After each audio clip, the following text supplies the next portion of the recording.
This is Port Vila, Vanuatu's capital. It's resort holiday heaven. So, of course, I'm out of here. Instead, I'm heading to Vanuatu's largest island, Espiritu Santo, about an hour's flight to the north. So, no resorts means no swimming pools, no cocktails, no massages, and no all-you-can-eat buffets, which is a shame because I really like those. But just to make it even harder, they've dropped me in the middle of the jungle. The only saving grace is I didn't have to get here on that. Santo was a base for US Armed Forces in World War II, but now its reefs and backcountry attract divers and adventure travellers alike. My first stop, Santo's version of everyone's favourite hangout, the swimming pool. I'm paddling upriver on my way to one of Santo's blue holes.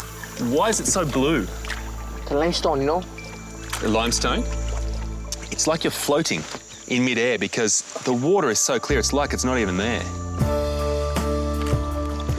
Wow, so this is the blue hole and it is just glowing blue. It's amazing. And not a single aqua aerobics class taking place here either. Well, if I'm going to road test this pool, I'd better take it for a swim.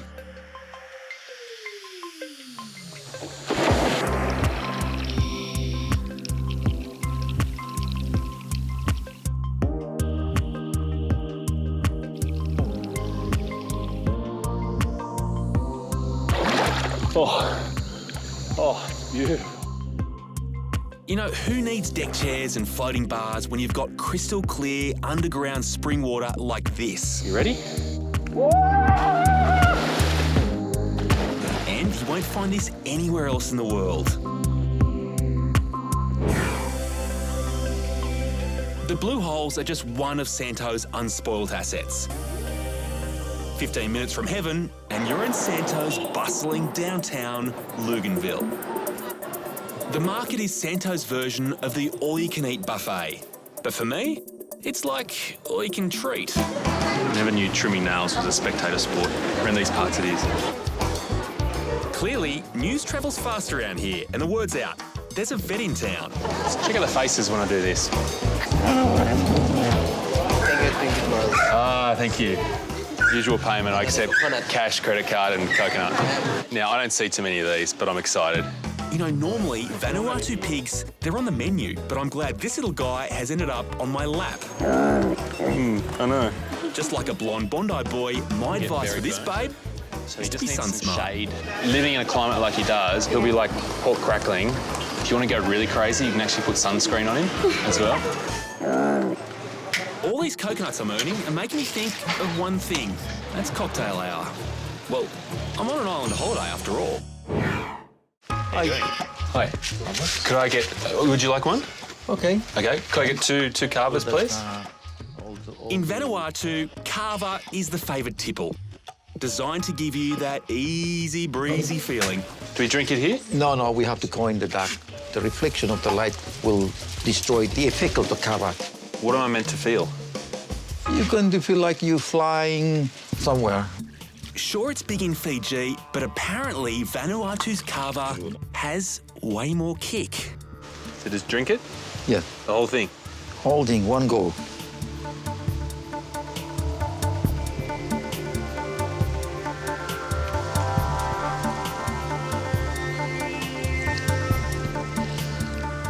No offence, Glass. It's like... if you imagine cucumber juice mixed with dirt. It's interesting. And the effects, well, they're interesting too. It's hard to know if they're enjoying it or hating every mouthful. Why is everyone snorting and spitting? Because they want to clean up all this stuff that's stuck in your throat. That, I can taste that. So you have to spit them out.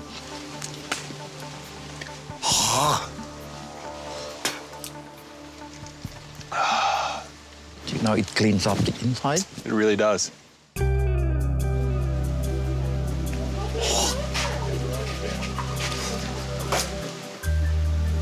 It's honestly like no other bar I've ever been to. There are no lights. There's just silence, which is occasionally interrupted by that. It's something very different. Glenn, now I'm flying Carver Airways. Do they know the way back to Australia?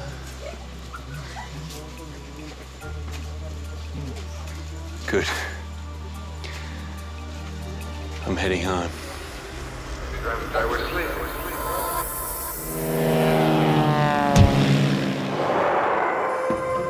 Tokyo is the largest urban area in the world. 35 million people inhabit this city, and there's something here for everyone. From the traditional to the non-traditional. Our good friends, Japan Airlines, have flown me to Tokyo, where I start with an old-school rickshaw ride. So how do I hope to explain one of the world's most amazing cities in just a few minutes? Well, I guess you start at the beginning. This is Asakusa. It's old Tokyo, a town of temples and traditions. And I have a feeling it's only going to speed up from here. Tokyo was built on the mixing of ancient with the modern, and its huge population allowed cultures and experiences to emerge the rest of the world would find pretty strange, but I find absolutely intriguing.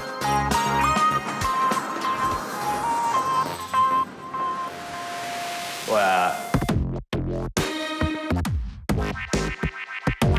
This is unsurprisingly the world's only parasite museum, Hey, little guy, look what happened to you.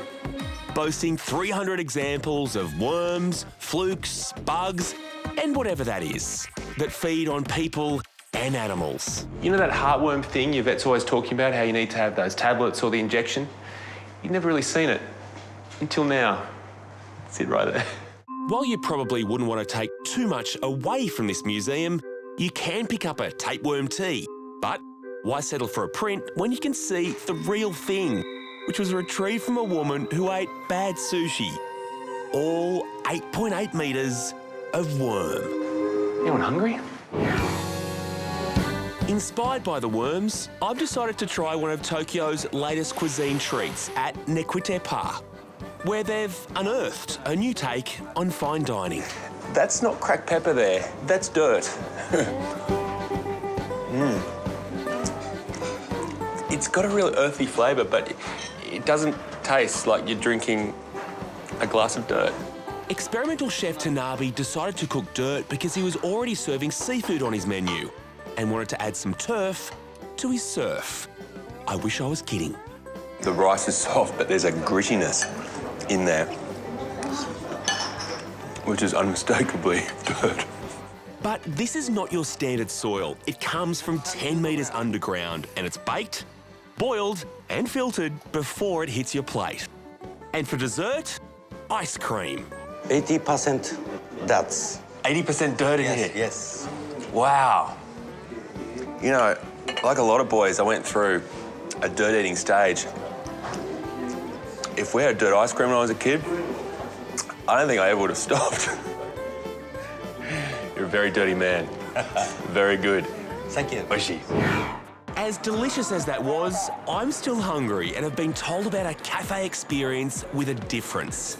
Akihabara, or Electric City, is a mecca for anything electronic.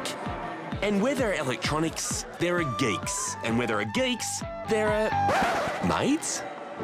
Okay, there is something going on here. Have a look at this, and this, and then this.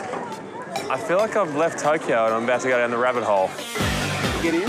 Forget Harajuku girls. I'm gonna fit right in. In the past decade, the maid cafe phenomena has taken off. There are now over 200 cafes. Extraordinary. お帰りなさいませ。ご主人様、こちらにどうぞ。 Okay. I think when you're a bit of a geek, you may not have too many female friends, so you come here to have female company and you get served by maids. patrons can talk, play games, or learn how to woo girls. Should I have bought you flowers? So, I thank you. You're welcome. Yep. And then there you go. Thank you. I'm so happy. Along comes dessert, my second for the day, and this one is just as unusual. Is that a cat? Yes, that is cat. I look after cats.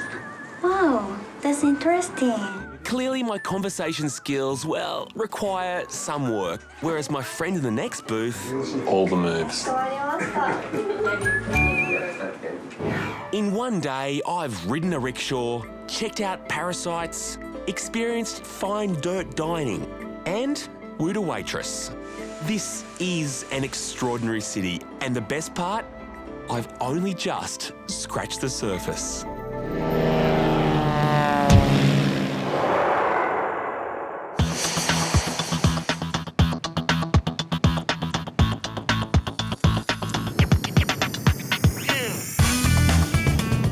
Why is it whenever you say you're going to the snow, the first question anyone asks is, do you ski or do you snowboard? Well, what if, for a day, the challenge is you can do neither? Just seems to me like the snow could be a pretty lonely place if you're never doing what the cool kids are doing.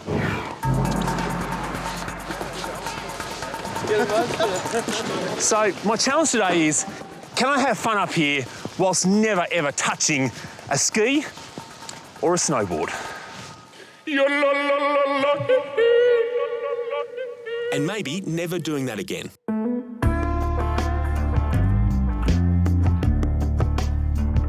I'm taking on the challenge at Falls Creek, famous for its ski-in, ski-out accommodation. This beautiful alpine resort is a 5-hour drive northeast from Melbourne. And it starts right here with this bloke, Dan. Mate, what is it? This is a snow bike. Snow bike. Snow bike.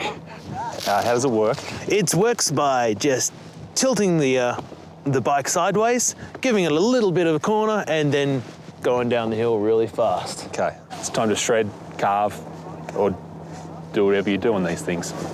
See you down there. Okay. Excellent, yeah. So straight's good? Yeah, straight's good. Keep your foot out down on the ground to try And then what? turn. There we go. No. How do you stop? Put your feet out. The ground, that's it. Perfect. I survived! That's it. Snowbiking's huge in Europe and the US. Woo! And Falls Creek is the first Aussie resort to pick it up. Who knows, in 5 years it could be as popular as skiing or boarding. And lucky for me, no lycra.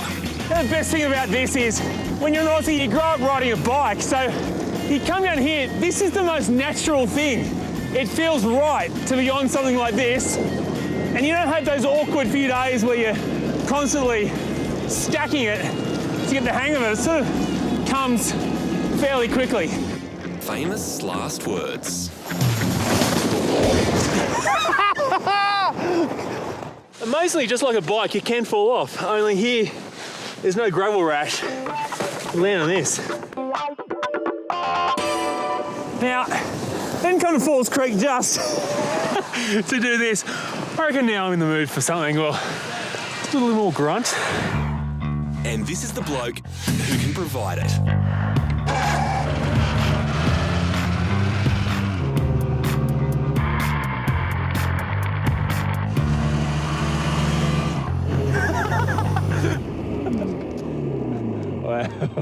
I've had mates that have been able to say North America or Europe and experience this, but this is the only place in Australia where you can get on a snowmobile and explore. You know, there's no lift passes, there's no other people getting in your way. It's just you in amongst nature, and it is something special.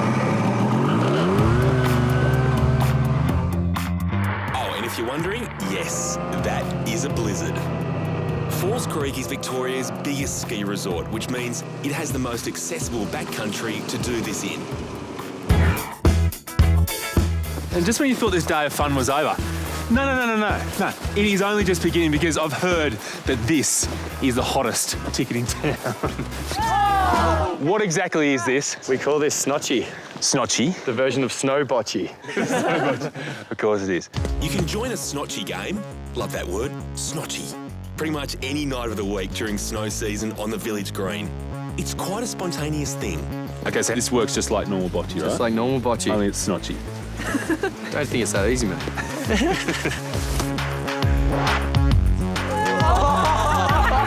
Is that legal? That's double points. Whose foot's that? At the end of this, do you have a snot chocolate? Or is there an official snotchy mascot? This is Fangio. He's 13 and he loves the snow. Bang, you are special.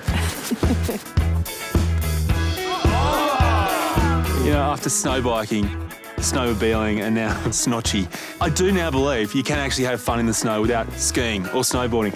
The key just seems to be adding sn to words. Makes everything better. Oh, that was a good one. That was a bad. Now the snot chocolate's from me.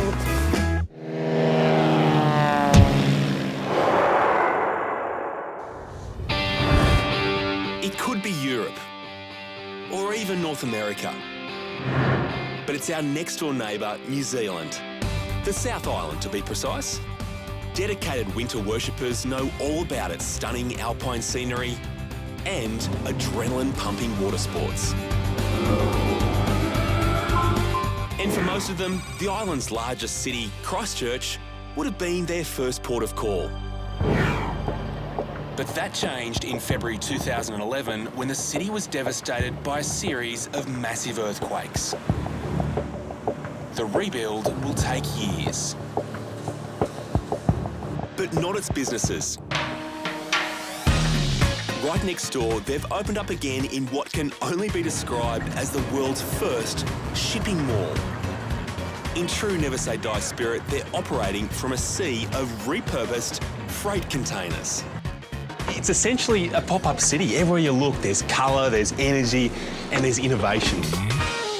I'd say we are probably doing better. The old silver lining has come from something terrible, and we've risen up to conquer it all. Obviously, your rent must be so much less now. It was about $6,500 a month, and now we're down to $40 and a box of beers a week. $6,500. Box of beers is still legal currency in Christchurch.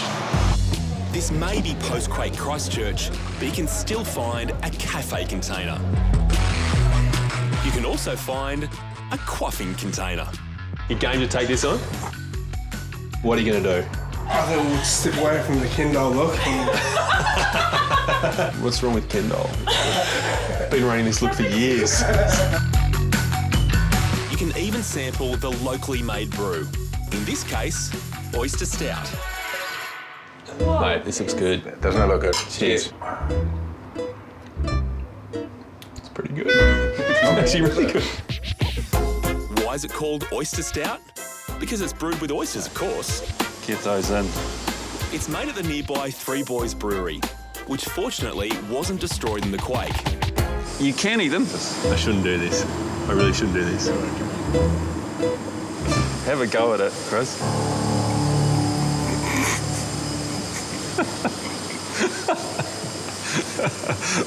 Do you like that? I'm pretty open-minded. I don't think I'm going to what. Don't spit it in here. It's warm. Oh. You want to see that? Oh.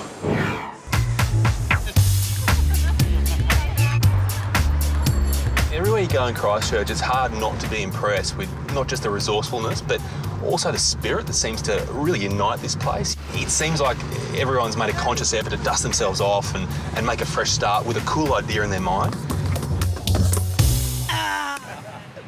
But there's more to Christchurch than container bars, barbers and breweries. The city's artists are doing their bit for the cultural landscape, creating temporary art installations to lift people's spirits. It's all about reclaiming the abandoned spaces and putting them to good use. Like turning a disused fridge into a book exchange. It's a demonstration of what Christchurch is doing. It's not wallowing in its own self-pity. It's actually taking these spaces here and going, you know what? Instead of making it blank, let's really celebrate the fact that we have this room to really explore arts. And this is it. It's different. Crash course, in a crash course. I don't know why I don't do. Like this old piano, Christchurch has a new lease on life. There's a spirit that won't be quashed, and in this time of adversity and rebuilding, they deserve our mateship and support.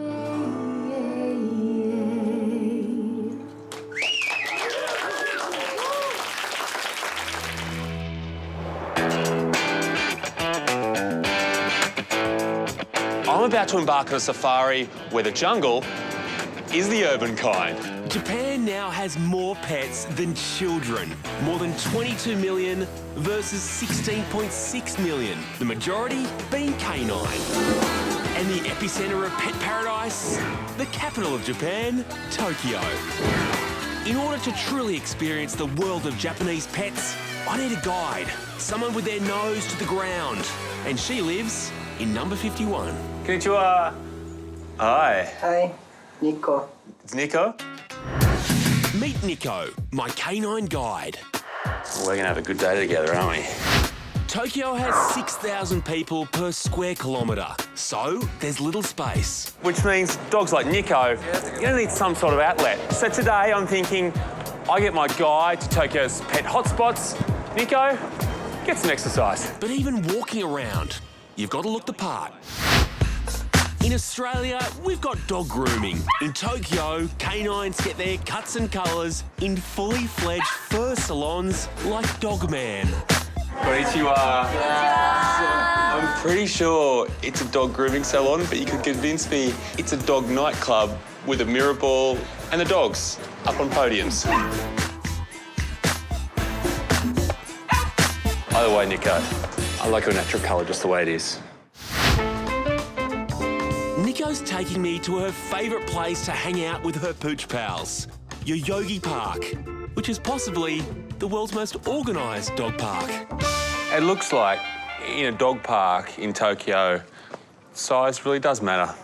If you're a medium or large dog, this is your playground. For those not so large, this is your area. I'm sorry, buddy, you're dreaming. Tokyo used to be the people-watching capital of the world, but the dogs of Japan even put the catwalk to shame. What are you wearing? That is a fashion faux pas if ever I've seen one. Stay here all day. Or maybe not. Luckily, some things are universal. Sumimasen. Arigatou gozaimasu. Nico, it's time to leave. Nothing like getting the lowdown from a dog. Nico informs me that Tokyo's big reputation for shopping, it extends to even the smallest consumers. This is some sort of dog department store. Harness Dog is one of hundreds of doggy department stores in the city. And this canine hot culture has all really happened in the past 10 years. Sunscreen. It's not unusual for pet owners to see their dogs as children, but here they seem to get a new wardrobe every season. Well, when in Tokyo... I hope you know, Nico, we look ridiculous. Sure, the kimono look is so last year, but you know what? Nico's pulling it off. Nico is a Shibu Inu, a breed originally used for hunting, and she's sniffed out a final hair-raising experience. Look, I may be the tourist around here, but I know that you are most definitely not allowed in there. You'd be good. In a city like Tokyo, floor space is at a premium, so not everyone has room for a pet. You reckon your cafe at home has everything? No. That's why animal cafes have sprung up to give locals the chance to hang out with their furry friends. And in the case of the Rabbit and Grow Fat Cafe, it's bunnies. Bunny time? Bunny time. So I guess when the stress of Tokyo just gets all too much, you can come to the Rabbit Cafe and have your own Bunny time. And if you are really stressed, there's an industrial-sized bunny. Big Bunny for Big Bunny time. It's the biggest rabbit I've ever seen in my life. This bunny is not for the faint of heart.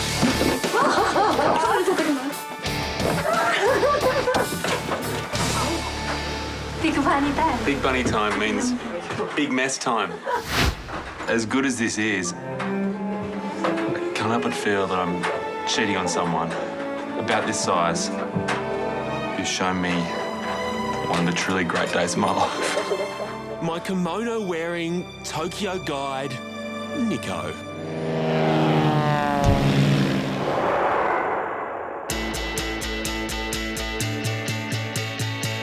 After a week in the Cook Islands, learning local customs, traditions, and ukulele playing, it's time to prepare for that flight home from the capital, Rarotonga. But what if you don't want to waste those last few hours of your holiday? Okay, so it's 3 hours until my plane leaves. I could just sit in the departure lounge and kill time, but that's a bit boring, and the food's crap. So I'm going to set myself the challenge of living every traveller's dream. First of all, I've got to make a difference. Secondly, meet the most important person in the Cook Islands. And third of all, have an unforgettable experience. Let's go. So 3 hours, 3 pretty big tasks. It's unlikely my 2 feet are going to cut it. Perfect. And I don't have time to negotiate. Hello. How you going? I need a scooter. Yes. For 3 hours. For 3 hours, okay. Transport sorted. Now, I wonder if Ruth can help me out with finding this important Cook Islander. Who would there be?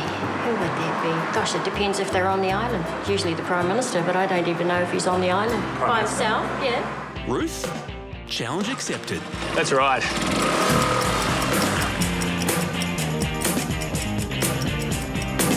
Hang on a second. The Prime Minister, well, he's going to have to wait because I think I've just found a way I can make a difference. A vet clinic. Now, surely there's something I can do here. Hey, how you doing? Good, how are you? Good. I'm Chris. I'm a vet from Australia. Oh, nice to meet you. I'm Greg. I'm the director here. The Esther Honey Foundation is the Cook Islands' only vet clinic, and it runs on donations and volunteers, like Aussie vet Jill, who has a patient for me. About half an hour in, I'm working. Because lots of cats and dogs in the Cooks aren't fenced in, they get into fights, and little Nissan here has copped a claw in the elbow. I just need to drain an abscess, clean it up, and give her some antibiotics.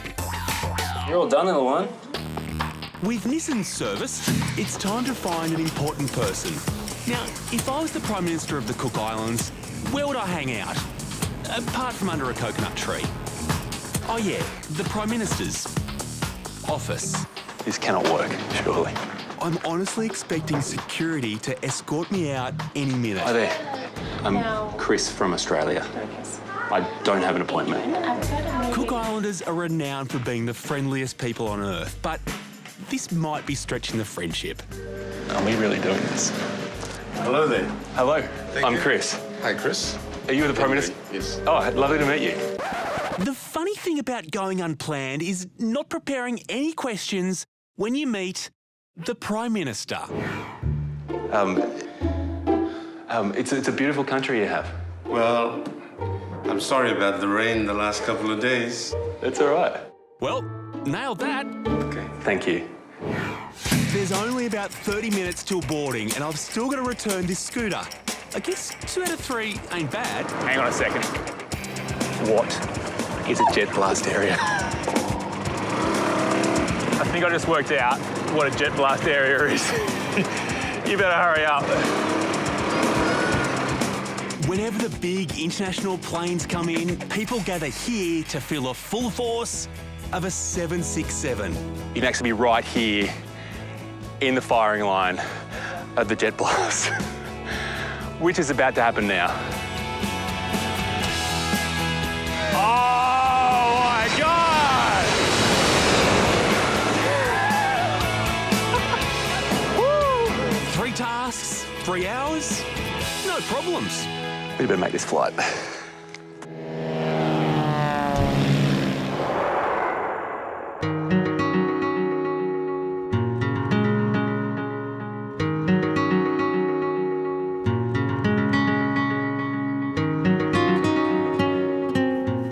This is Cooper Pedy. Well, it's not Cooper Pedy. Cooper Pedy is a couple of kilometres that way.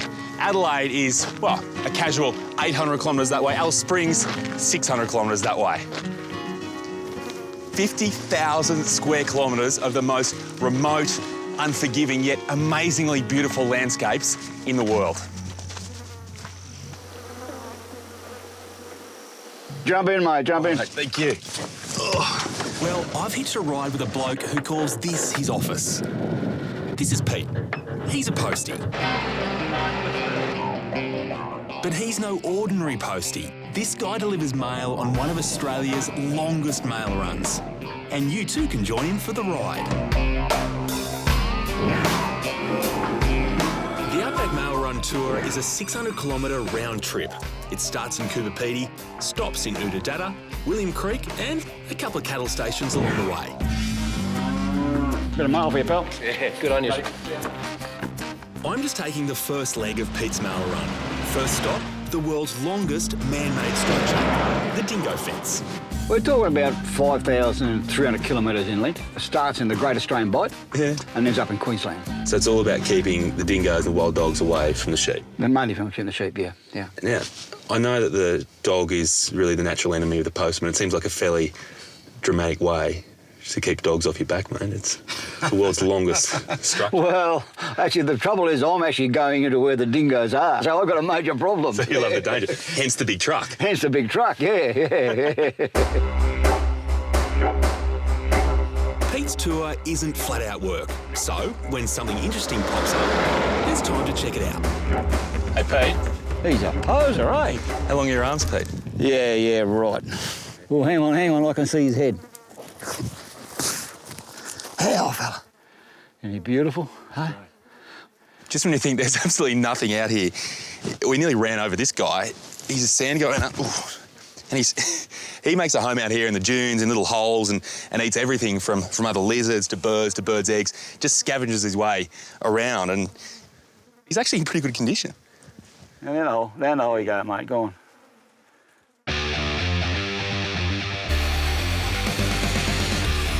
Back on the road, and Pete points out another highlight of the tour. Well, it's just a whole lot of nothing. This is what they call the moon plains, Chris. It's the ancient inland seabed from between 100 and 120 million years ago. So this used to be covered in water? There's about 30, 40 metres of water over the top of this. So the best part of the moon plains is there's areas where you can find fossils. Fossilised seashells, cockles, mussels, scallops. I honestly find it so hard to believe that I am really standing at the base of an inland sea if it wasn't for these, which have been found around here. An ancient mussel here and a sea snail, about 100 million years old. Just incredible. Pete is the only mailman in these parts, servicing about 50,000 square kilometres.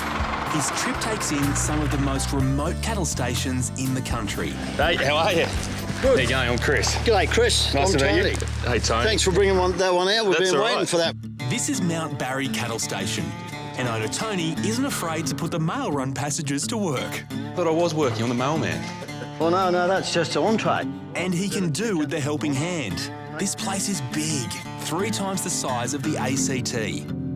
It's incredible. It's bigger than your average quarter-acre block, isn't it? It's a fair size. We're running 5,000 head on 7,700 square kilometres. That's about, what, 1 cow per square kilometre?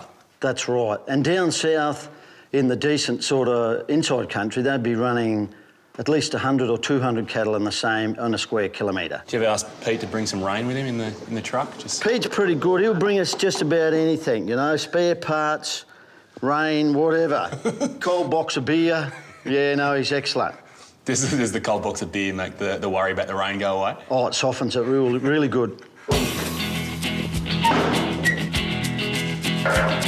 A good yarn, a strong cup of tea, some old-fashioned outback hospitality. All the best there, Chris. Thank you. And it's time to say goodbye to Pete. Pete, thank you, mate. Oh, Chris, no worries, mate. It's been amazing. Good, mate. Very It's been an unique. absolute pleasure having you. No worries at all. Enjoy the rest of your trip, You and keep up the hard we'll work. catch you some one day. Eh? All right. Cheers, mate. All the best. Thank you. Pete still has 500 kilometres to go, but I'm travelling solo from here. I've timed my trip perfectly to catch a spectacular and rare outback event. With the sun setting, my next stop is in sight. A town smack bang in the middle of the world's biggest cattle station, Anna Creek. So this is the William Creek Hotel. It's actually William Creek, full stop. This is the smallest town. It's situated in the middle of the largest cattle station in the world. To give you an idea of the size, this cattle station is the size of Belgium, right? Belgium has a population of around 10 million. This place, 15. And a dog. Food. Just about everyone who visits this pub leaves something behind. It's an outback mecca for every true believer, four-wheel driver, grey nomad and adventurer with a passion for remote places. In the peak season, they serve 600 people a day. And apart from the beer, this is what they come here for. The stockyard. Wow. It's a mixed grill like no other. We've got whale, marinated kangaroo medallions, buffalo, we've got goat rissoles.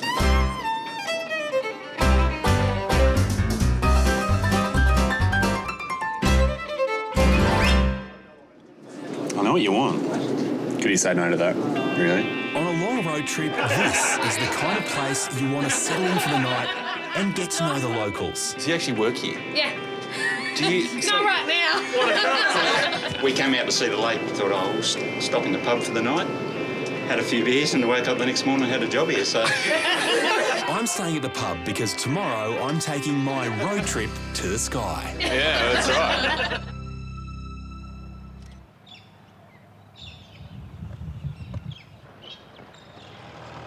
At first light, I meet my guide, Tay Shepherd, chief pilot for Wright's Air Charters, right next door to the pub. This is why you come to William Creek. It's worth getting out of bed for. Yeah. As we make our way, another magnificent sight comes into view.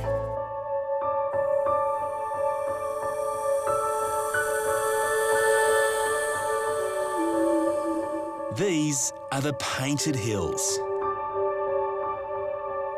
Hidden away on Anna Creek Station, they've only recently been discovered.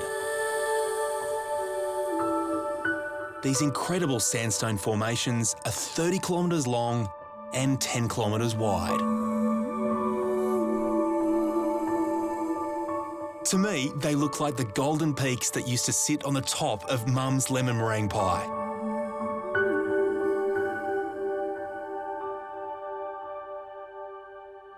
How have these Painted Hills come to look this way? Well, basically the Great Inland Sea used to lie all throughout this area, and after that dried up, there was millions of years of erosions occurred through here. And how come you just don't hear about this place? I think, it's a bit of a well-kept secret because you can't drive through it. There's not as much traffic through the area, so you don't really hear about it until you're in the area.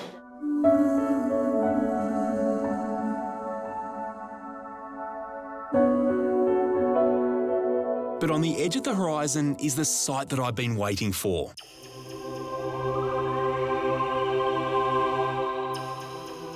It's a rare opportunity to see Lake Eyre in all its glory.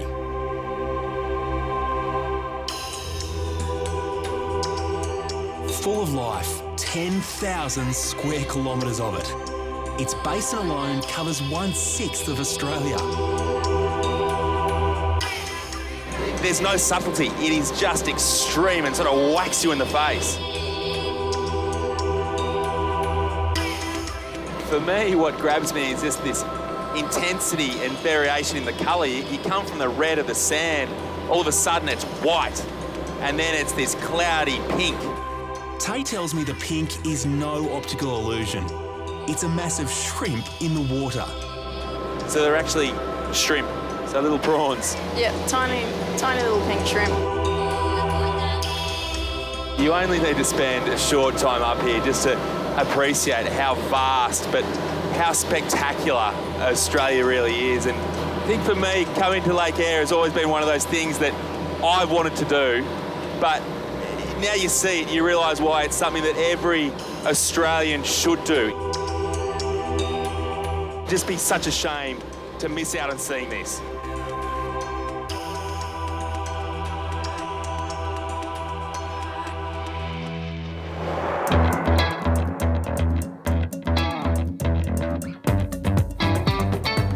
Nowadays, it seems like you have to travel a long way to have a wildlife encounter with, you know, a real wow factor. But I've been told that on Lord Howe Island, I'll discover something quite unique. Apparently here, instead of the wildlife being fearful of humans, they're fascinated by us. Now, where are your mates? This way? That way? Okay.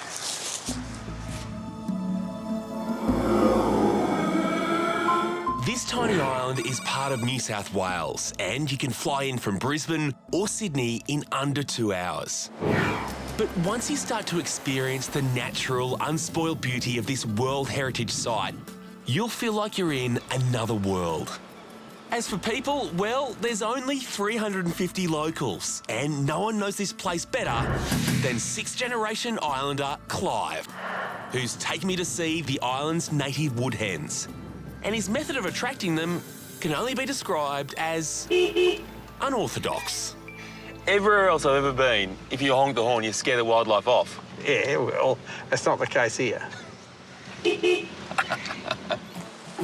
Even out of the car, Clive's not getting any quieter. Do you reckon they're close? Yay! If you look closely in the shadows, look, there's a wood hen just walked out of the bush coming up toward us now. Come on. Here it comes. Come on, here you go. Look, two coming now. Come on. Look at them preening themselves, etc. See? Come on, guys. I just find it amazing that what is a wild animal Yes. was in... A wild creature. was in the forest. Yeah. And it only came out when we made noise. The wood hen's lack of fear made them easy prey to people and predators and led them to the brink of extinction. But thanks to a successful breeding program, they're now thriving. And it seems they're not the only birds around here that are intrigued by strange human behaviour. Right up over the tops of the mountains, there's thousands of them. I've heard about these ones. So this is the Providence petrel. This is the one that if you make a strange sound, they fall from the sky. The more noise you make, the more attracted they are to you. Yay! Yay! Yay! The Providence petrels flock to Lord Howe Island in big numbers every year for the breeding season, and they love to get up close and very personal. To get to the thick of the action, I've got to climb the mighty Mount Gower. And Mountain Man Dean is the guy to get me there. Lead the way. This would have to be one of the most spectacular walks anywhere in the world. So this is the spot? This is it. I reckon this is going to be a good spot to try and get them to come into us. The weirder the sound, the better? Yep, exactly. Louder and weird is all good. What's your one?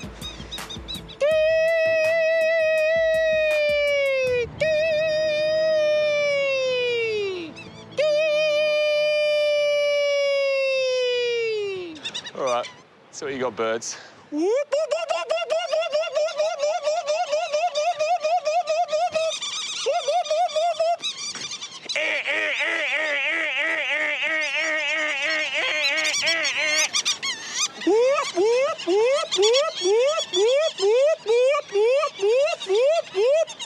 Mate, it's working. I think you've got the touch. You've got the gift.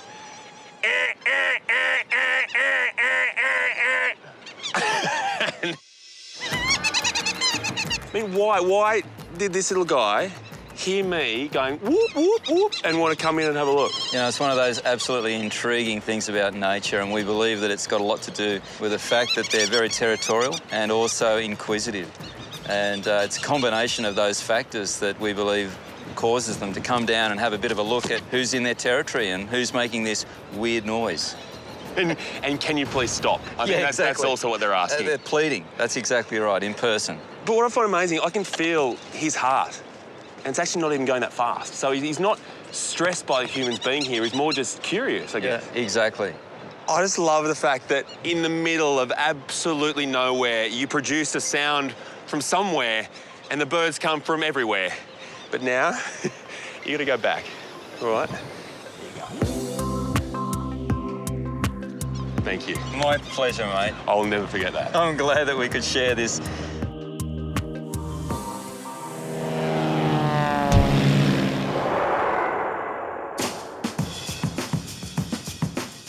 You know, I've stayed in some pretty funky hotels in my time, and this one, well, it's right up there. It's got a lovely king-size bed, and come through here. Nice deep bath. You get your complimentary toiletries, spacious lounge. I don't even know what that thing is. But I've never, ever been to a hotel that has its own Formula One track.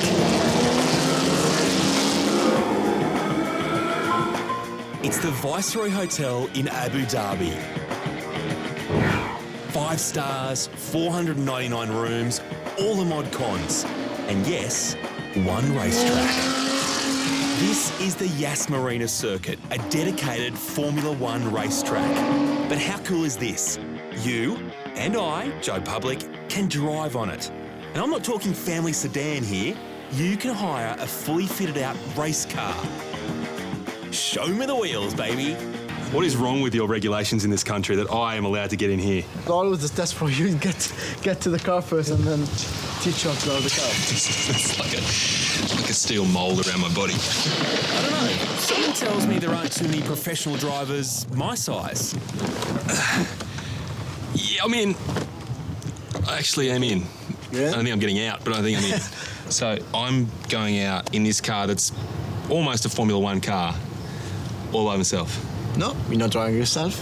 I'll be driving with another car in front of you, the pace car, and you can follow me. No way you can drive this car alone today. So I have to keep up with you? Yes, yeah. Wow. This is every bloke's dream. No doubt about it. Unbelievable. With this grandstand around in a car like this, going onto the main straight. Oh, the power underneath you. It just takes your breath away, knocks your head back. Wow. It just barks like an angry dog, but handles like a well-trained poodle on a leash. Let's see what you got. Normally when I hear that sound, I'm watching the Formula One. I'm making that sound, baby. Oh my God, unbelievable. Well, I was making it. That is one of them awesome, most amazing things I've ever done. 230 kilometres an hour. And you know what? I'm about to get in something red and go even faster. Abu Dhabi. Where else would you find the world's biggest prancing horse logo on top of the world's biggest indoor theme park? Paying homage to one of the world's biggest brands, Ferrari. Since 2010, car lovers have flocked to Abu Dhabi's Yas Island. And the theme park dedicated to one of the world's sexiest, sleekest, high-techest cars.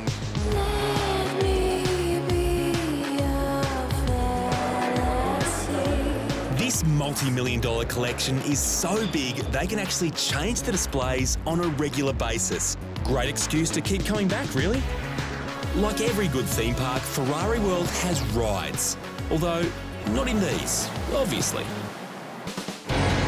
There's something for the pre-L platers. The Speed of Magic 4D simulator is perfect for a family outing. You can step it up on the Tower of Speed, a 60-metre drop at nearly 4 Gs.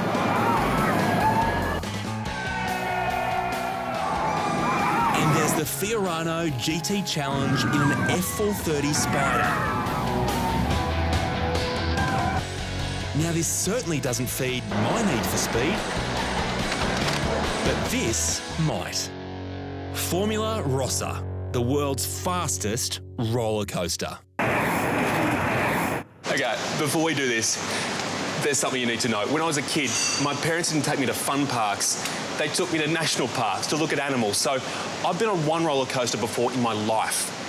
This one goes 0 to 100 in 2 seconds. Loose items are a risk. So let's do this. I could tell you how fast this goes, but I prefer to show you. Want to check that? So, watch this face.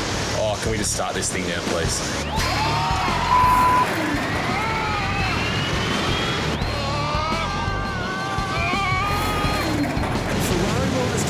Best bits of all the world's Formula One tracks, turn them upside down and inside out, and come up with this. It's just over 2 k's long, 52 metres high, and at top speed it pulls 4.8 Gs.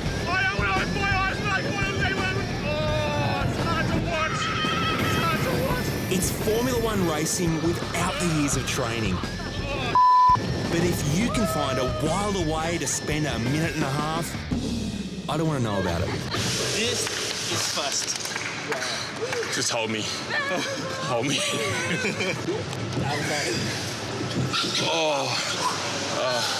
I said some F words in there that weren't Ferrari. Far out.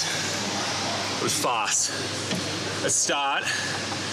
You think you're actually going to launch off the end, but did we do it? I think we did it. I can get off now, can't I? God. Wow. That was amazing.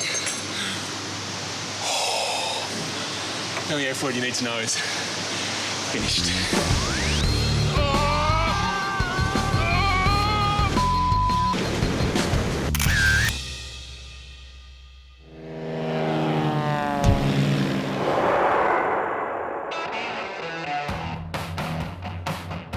Matt, Dave and Joe used to be in a band. Now they're dads, which they love, but they don't hang out as much as they used to.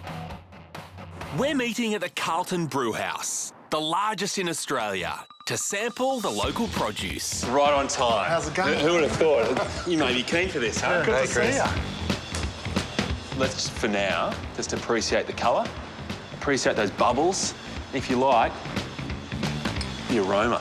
I'm smelling beer, Chris. I'm definitely really? smelling beer. You guys are musos, so let's listen to those bubbles. Can you hear what those bubbles are saying? Drink me. Drink me. Do you know what those bubbles were saying to me? What, Chris? Boys, thank you. This is... It's time for us to leave. Let's go. Come on. Can't get a drink at a brewery. What's going on? Those beers are going to have to wait because these dads need to be sober for what I've got planned at the Avalon Raceway. Welcome. Thanks, Chris. To what? Oh, my God. Cool. Wow, that's more like it. Ragged Edge 4x4 is home to these mini monsters. 350 Chev engines, 44-inch tyres, and more grunt than a wild hog. Let's do it. Woo, yeah! Before they take the wheel, the boys, well, they're in for some training. Got one hand on the wheel, one on the rear steer. All those things you're taught not to do when you drive a car, you have to do with these things. The vehicles are custom made to have four-wheel steering, and you'll need it. Completely sideways there. If you can make it through tracks like Razor's Edge or El Dorado without flipping the car over, you're doing well. These musos are now ready to perform, but it looks like they're not planning a solo. I think it's time you joined the band and jumped into the car with Duft. I've seen him drive a Tarago, mate. I'm not getting in the car with him. How bad could it be? Okay. I'm a bit sorry for him now, actually. Are you? No. No, I'm not actually. One down, two to go. Where did I sign up for this? What about we do the wall? I want to do the wall. It was a hit for Pink Floyd, but it was never a hit for this band. It's feeling very delicate at best right now. Don't look at me, drive the thing. Here we go, mate. Into the pit of doom. Oh, my God. Oh. Sack him! I think we're going backwards now. Oh, yes! Hey! Not so bad, buddy. Not so bad. Forward. Hey? Just forward. Dave's turn. I just hope he's forgiven me about the brewery. That laugh scares me. How could you? get 3 men and take them to a beer for a sniffing. A sniffing. Hang on, that's not the way we did it. I'm quite sure we went the other way last time. You gonna take us back to the brewery? I'm really sorry about the... Don't make me go in the tire again. I have to admit it, these dads still know how to rock. Boys, bring it in. It's time for a band meeting. Just want to say, I'm bruised, I'm broken, so I think I know what it's like to be on tour with the band. I'd like to thank you. Something. What? There's probably been a long time coming, all right? Where'd that come from? Cheers. So cheers, boys. Cheers. Cheers, enjoy it, all right? You've earned it. Thank you, mate. Thank you. Yes, just one more thing. Happy Father's Day.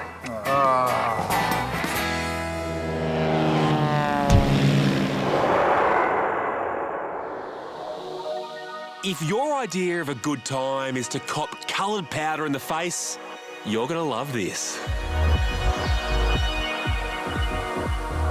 The Colour Run has become the biggest event series in the US, and now it's taken off in Australia.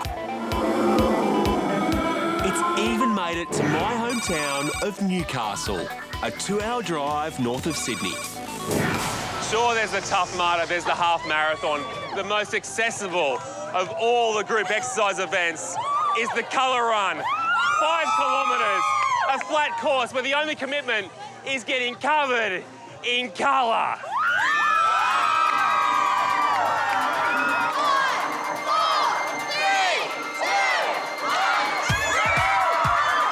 You know, to me it just seems too easy. What if the challenge is to keep clean? Mission impossible? Perhaps. The organisers have 3,000 kilograms of coloured edible cornstarch to go around. And to stay white, I've got to avoid the sidelines for the first kilometre. Look at these guys! For safety, they recommend runners stick to the right, while walkers, dancers and performance artists, they stay to the left. But who's going to police this crowd? Hey, wait, tell me, have you trained for this? No. Why the high knees? It just really gets the fitness going. Oh, you got to get the heart rate up. You're not even too slow? moving. You're too slow. You're looking remarkably clean right now, just Thank like me. you. Yeah. So far, my colour-free mission it's gone pretty well. Looking pretty clean. That may be about to change. The first colour station right here. Introducing Colour Station Orange. There's a different colour every kilometre, and the colour throwers are taking no prisoners. Here we go.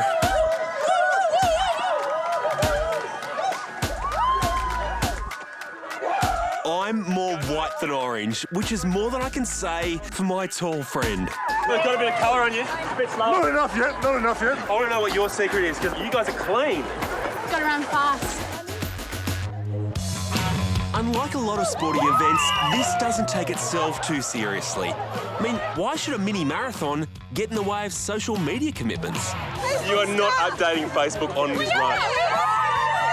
Surely the only run in the world where you can change your Facebook status when you're meant to be competing. Water! Get your water!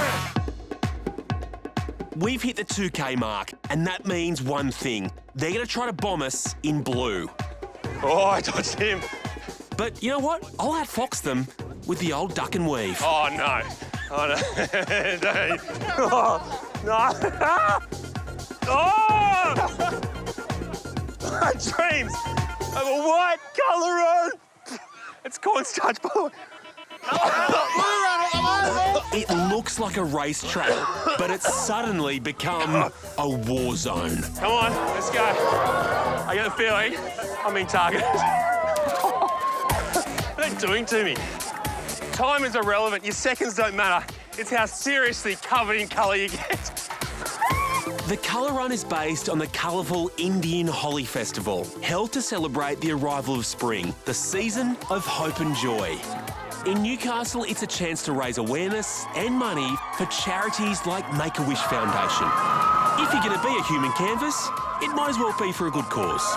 It gets to the point where you actually can't see. Oh! After 5 kilometres, the finish line is here. But if you think the assault of colour is over... Oh, no! It doesn't end here. Oh, there's more! Everyone's invited to a colour party with a DJ and a crowd colour throw every 15 minutes.